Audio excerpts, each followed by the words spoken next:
Leben in Berlin mit Familie ist für mich kreativ, chaotisch, muckelig und irgendwie doch machbar. Ich bin Marina Hörmannseder, lasst euch inspirieren. Wir befinden uns in unserer Maisonette-Wohnung in Berlin-Mitte und ich führe euch jetzt mal rum.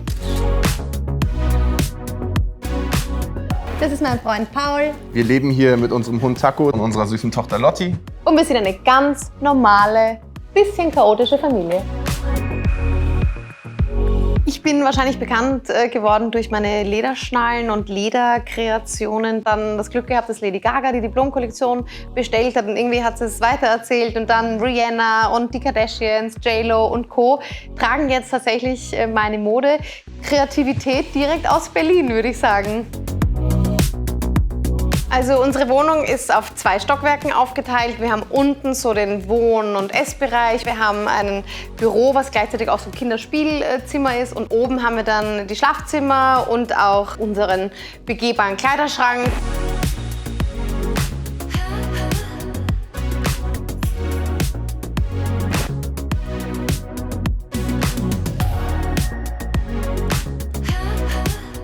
Und wir sind jetzt schon im Herzstück unserer Wohnung angekommen, dem Wohn-Ess-Bereich, wo wir eigentlich den kompletten Tag verbringen. Wir spielen hier mit der Lotti, wir arbeiten hier irgendwie tagsüber. Alles findet hier statt.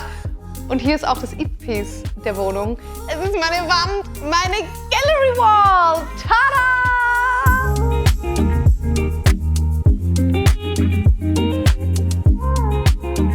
Wir haben eine kleine süße Tochter und einen wunderbaren Hund und verbringen extrem viel Zeit, auch gerade natürlich zu Hause aufgrund der aktuellen Situation. Und darum freuen wir uns umso mehr darüber, dass du es so schön gemacht hast. Ja, in einer Zeit des gefühlten Stillstands draußen ist mein Zuhause der Ort, der mir Fortschritt zeigt. Lottis erste Schritte, Paul und ich, die als Beziehung zusammenwachsen, als Eltern, unseren Taco, das macht das Ganze erträglich.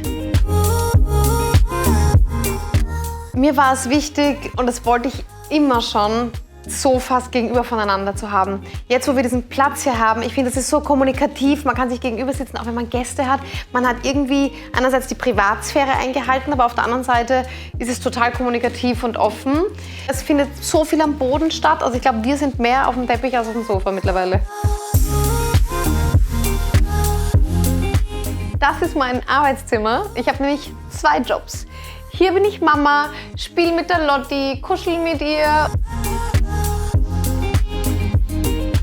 Ja, ich habe meinen Homeoffice-Bereich auch so ein bisschen aufgeben müssen. Also ich habe jetzt eine kleine Mitarbeiterin auch drinnen, die kleine Lotti, die in ihrer Ecke spielt. Und hier bin ich Modedesignerin. Das ist meine Mood-Ecke und wenn ich nicht gerade im Atelier in Kreuzberg bin, dann entstehen hier die Inspirationen für meine Kollektionen, die ihr normalerweise vom Runway kennt. So ein Arbeitsbereich ist einerseits etwas, was viele Menschen clean brauchen. Und für mich ist es aber so, ich brauche da ganz viel Zeug, ich brauche Dinge, die mich inspirieren. Und deswegen stört mich das überhaupt nicht, dass irgendwie das Kinderspielzimmer auch daneben ist. Im Gegenteil, ich kann arbeiten und kann halt gleichzeitig schauen, dass der Lotti gut geht.